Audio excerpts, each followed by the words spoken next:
Hello everyone, I am Mrs. Roy. Today I am going to start the new concept of Indian economy development, chapter 6, rural development. As we know about the name, rural development मतलब गांव का development. अब गांव का development हम कैसे करेंगे? What is the meaning of rural development? Rural development means an action plan for the social and economic growth of rural area. मतलब जो गांव का जो हमने डेवलपमेंट करना है वो करना है सोशल इकोनॉमिक ग्रोथ को लेकर. अब एक्शन प्लान में दो चीज़ें इंपॉर्टेंट होती हैं, lingering and emerging challenges in rural area. Like that lingering अगर हम बात करते हैं तो अगर हम लिंगरिंग की बात करें तो ये क्या हो गया, the challenges of rural area credit, मतलब उनके क्रेडिट को लेकर, उधार को लेकर, और उनकी मार्केटिंग को लेकर, मतलब जो भी वो क्रॉप करते हैं उनकी मार्केटिंग को लेकर. अगर हम बात करते हैं जो बेसिक नीड्स के बारे में, वो क्या होता है, exploring the options for the sustain livelihood, मतलब वो किस तरीके से अपनी लाइफ को जी रहे हैं, उनके लिए जो चेंजेस होने चाहिए, वहाँ डेवलपमेंट होना चाहिए फार्मिंग के अलावा, और अलग चीज़ों के बारे में जैसे ऑर्गेनिक फार्मिंग के बारे में बताना उनको. अब coming up the next topic, अगर हम बात करते हैं इसमें रूरल डेवलपमेंट क्या होता है, अगर आप देखिए तो दो तरीके से होते हैं. एक सोशल डेवलपमेंट हो गया, इकोनॉमिक डेवलपमेंट हो गया. अब सोशल डेवलपमेंट और इकोनॉमिक डेवलपमेंट में क्या आ गया, आपका लिंगरिंग चैलेंजेस आ गया, जिसमें आपका रूरल क्रेडिट आ गया, यानी उधार से रिलेटेड जो उनकी होगी, मतलब अगर वो क्रॉपिंग कर रहे हैं तो उनको अगर मनी की नीड है तो किस तरीके से प्रोवाइड करवाई जाए उनको. और मार्केटिंग, जो क्रॉपिंग कर ली है अब उसके लिए मार्केटिंग होना, लाइक उनके जो क्रॉप्स है उनको किस तरीके से सेलिंग परचेजिंग करी जाए. इमर्जिंग चैलेंजेस में आ गया आपका सस्टेन लाइवहुड और ऑर्गेनिक फार्मिंग को लेकर. ओके, तो नेक्स्ट है आपका एग्रीकल्चर क्रेडिट. अब हम जो टॉपिक ले रहे हैं वो एग्रीकल्चर क्रेडिट ले रहे हैं. अब रूरल और agriculture credit means a credit for farming. Credit is a life line of farming activity in rural area. मतलब अगर बात देखा जाए तो रूरल एरिया का सबसे मेन ऑक्यूपेशन क्या है, एग्रीकल्चर. अब एग्रीकल्चर करने के लिए उनको फंड की नीड होती है. सम टाइम जो स्मॉल फार्मर हो गए या जो मिडिल फार्मर हो गए उनको नीड होती है फंड की. वो फंड कहाँ से लेकर आएंगे, या तो वो जमींदार से लोन ले, जिनके लिए उनको, आपको पता है काफ़ी ज़्यादा, अगर हम नॉर्मल नॉन इंस्टीट्यूशनल से लेते हैं तो उनके लिए कुछ प्रॉब्लम्स हो जाती है. तो इनके लिए दो रीजंस हैं. क्या है, टू रीजंस क्या है, most farming families in India are small and marginal holders producing just enough for the subsistence, the seldom generate और surplus for the further investment, the need for credit. भाई कुछ farmer जो हैं वो सिर्फ और सिर्फ अपने लाइफ, मतलब अपनी फैमिली के लिए या अपने लिए जितना ज़रूरत होती है उतना ही फंड, उतने ही क्रॉपिंग को करते हैं. अगर उनको और सरप्लस करना है तो उसके लिए उनको क्या चाहिए, क्रेडिट की नीड होती है. भाई देखो जो स्मॉल फार्मर्स होते हैं उनके पास लिमिटेड क्रेडिट होता है, लिमिटेड ही मनी होती है, तो उनको अरेंज करना पड़ेगा. The gestation lag between the sowing and the harvesting of a crop is quite long. अब देखिए फसल को बोना, मतलब जो क्रॉपिंग करते हैं उसके लिए बोना, उसके बाद जो फसल बन के तैयार होती है उसमें एटलीस्ट आप मान कर चलिए 3 to 4 months लग जाता है. तो उतने तक उनको जो फंड की नीड होगी वो कहाँ से फुलफिल करेंगे. तो इसके लिए क्रेडिट नीड होती है फंड फार्मर्स को. इसके लिए उन्होंने जो फार्मर्स है उनके लिए क्लासीफाई करी 3 कैटेगरीज. अब 3 कैटेगरीज कौन कौन सी है, फर्स्ट है शॉर्ट टर्म, सेकेंड आ गया आपका short term, medium term and long term. अब देखिए इसमें शॉर्ट टर्म का क्या मतलब हो गया, short term credit is required for the purchase of input like seeds, fertiliser, pesticide, basic making payment for the electricity bill.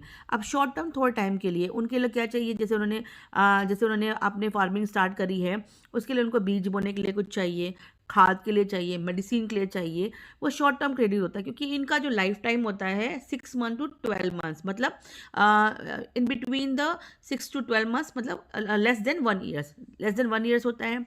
Middle terms के credit की बात करी जाए तो मिडिल टर्म की क्रेडिट में कौन कौन से हो सकते हैं, द परचेज ऑफ मशीनरी, उन्होंने कोई नई मशीनरी खरीदनी है, कंस्ट्रक्शन ऑफ फेंस, चारों तरफ अगर दीवार बनानी है, या कुएं बनवाने हैं, कुएं चाहिए, या कोई भी कंस्ट्रक्शन का थोड़ा सा काम कराना है, इस तरह के लोन के लिए उनकी जो पीरियड रिगार्डिंग करी जाती है इनका होता है 12 months to 5 years, मतलब बिटवीन 1 year to 5 years के बीच का होता है. लॉन्ग टर्म क्रेडिट की बात करी जाए तो लॉन्ग टर्म क्रेडिट क्या होती है, आपकी लॉन्ग टर्म क्रेडिट जो रिक्वायर्ड होती है वो परचेज, अगर उनको उनके पास ज़मीन थी और उनको क्रॉपिंग करनी है, उसके लिए उन्होंने एक नया ज़मीन खरीदनी है तो उसके लिए उनको परचेजिंग करनी है तो वो आ जाएगी आपकी. फिर फॉर कैरिंग द आउटपुट, जो उन्होंने अगर कोई भी परमानेंट इंप्रूवमेंट करवाना है, जो लैंड है उसका इंप्रूवमेंट करवाना है, उसके लिए भी हो सकता है। तो ये लोन की रिक्वायरमेंट होती है, वो कब तक कर सकते हैं। ये फार्मर जो होते हैं क्लासीफाइड जो होती है, प्रोडक्टिव भी हो सकती है, अनप्रोडक्टिव भी हो सकती है। Requirement credit related to production जो होता है activity, the unproductive requirement of credit relate to a consumption activity के अकॉर्डिंग होता है। अब वो लोन कहाँ कहाँ सोर्सेज हो सकता है उनका? सोर्सेज उनका दो तरीके से हो सकता है, एक नॉन इंस्टीट्यूशनल सोर्सेज होता है, इंस्टीट्यूशनल सोर्सेज होता है। देखो बेटा, अगर हम बात करते हैं नॉन इंस्टीट्यूशनल सोर्सेज की, कन्वेंशनल ट्रेडिशनल सोर्सेज अगर हम बात करते हैं, और इंस्टीट्यूशनल सोर्सेज की बात करती है, मॉडर्न सोर्सेज आ जाता है। नॉन इंस्टीट्यूशनल सोर्सेज जैसे कि हम स्टार्टिंग में पढ़ते आ रहे हैं, हमने पढ़ा भी है इसके बारे में, on the eve of independence में जमींदार से हम लोन लेते हैं, मनी लैंडर से लेते हैं, लैंडलॉर्ड से लेते हैं, ये नॉन इंस्टीट्यूशनल सोर्सेज होते हैं। ठीक है, ये फार्मर जो होते हैं इन सोर्सेज से इजिली अवेलेबल करवा लेते हैं। जो इंस्टीट्यूशनल सोर्सेज होते हैं, जो गवर्नमेंट को ऑथराइज करती है, गवर्नमेंट हो गई, कोऑपरेटिव सोसाइटीज़ होगी, कमर्शियल बैंक हो गया, रीजनल रूरल बैंक्स होते हैं, ये होते हैं। कोऑपरेटिव क्रेडिट सोसाइटीज़ जो होती हैं वो क्या करते हैं, क्रेडिट जो है फार्मर्स को एक रीजनेबल रेट ऑफ इंटरेस्ट पे देती हैं। These societies are provided the guidance, मतलब ये भी बताती है डाइवर्स एग्रीकल्चर के ऑपरेशंस के बारे में, और क्रॉप एक्टिविटी को किस तरीके से आप क्रॉप को अपनी रेस कर सकते हो, बढ़ा सकते हो, उन सब चीज़ों के बारे में सजेशन भी देती है। ये क्या करती है, ये सोसाइटीज़ क्या करती हैं, timely and rapid flow of credit to a farmers को टाइम टू टाइम जो क्रेडिट होती है वो फ्लो करवाती हैं, दिलवाती हैं। उसके बाद ये इनका एक मेन मोटिव होता है, एलिमिनेशन का मतलब होता है उनको हटाना, मनी लैंडर्स को हटाना, क्योंकि फार्मर्स कभी कभी इन मनी लैंडर्स या लैंडलॉर्ड के चक्कर में फंस जाते हैं, जो इनको रेट ऑफ इंटरेस्ट काफ़ी हैवी देना पड़ता है, जिसकी वजह से उनकी सारी जो भी सेविंग होती है या whatever they want to earn, वो एक तरीके से ख़त्म होने लग जाती है। अब स्टेट बैंक ऑफ इंडिया है, अमर कमर्शियल बैंक्स होते हैं जो इनको फार्मर्स को एक जो है क्रेडिट अवेलेबल करवाते हैं। रीजनल रूरल बैंक्स हो गए, लैंड डेवलपमेंट बैंक्स होते हैं। ठीक है, ये क्या करते हैं, ये क्रेडिट सप्लायर्स है पर्टिकुलर रिमोट और रूरल एरिया में जो होते हैं, बैकवर्ड डिस्ट्रिक्ट्स में ये प्रोवाइड करवाते हैं। ये बैंक्स जो होते हैं डिस्ट्रिक्ट लेवल और under the obligation of focus credit, जो वीकर सेक्शन है रूरल पॉपुलेशन की, वहाँ पर ये क्रेडिट अवेलेबल करवाते हैं। नाबार्ड के बारे में हम लोग जानते ही हैं, नाबार्ड जो एपेक्स इंस्टीट्यूशन है, ये आपको हैंडल करते पॉलिसी प्लानिंग के बारे में, रूरल क्रेडिट्स के बारे में सारी एक्टिविटी को जनरेट करता है। इसका मेन फंक्शन क्या होता है, ये to serve as an apex funding agency to institutional provide credit on rural area. ये रूरल एरिया में जो फंडिंग है उसको प्रोवाइड कराने का काम करता है।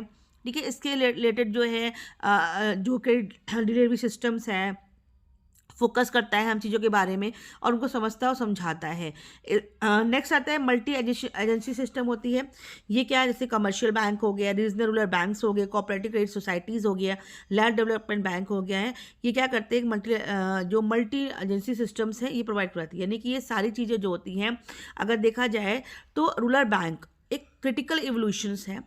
Banking credit and institutional credit has invariably been tied to collateral, security और guarantee of people of a loan होता है, सिक्योरिटी रखना पड़ता है, बिकॉज ये लास्ट सेक्शन है, कुछ स्मॉल्स होते हैं, कुछ मार्जिनल होल्डर होते हैं, उनके हाथ में होता है। अब अगर हम बात करते हैं गवर्नमेंट की, गवर्नमेंट क्या करता है, कभी कभी यहाँ पर स्ट्रिक्टनेस कम करता है, तो रिकवरी ऑफ लोन जो होती है वो डिफ़ॉल्ट रेट में हो जाती है और कभी कभी लोन की भरपाई भी नहीं हो पाती है। Apart from commercial bank, most financial institution have a fail to develop a culture of saving for the future, क्योंकि फार्मिंग फैमिली ये डिपॉजिट करता है, जो सब्ड्यूटेड है ये चीज़ें उनके बारे में करता है।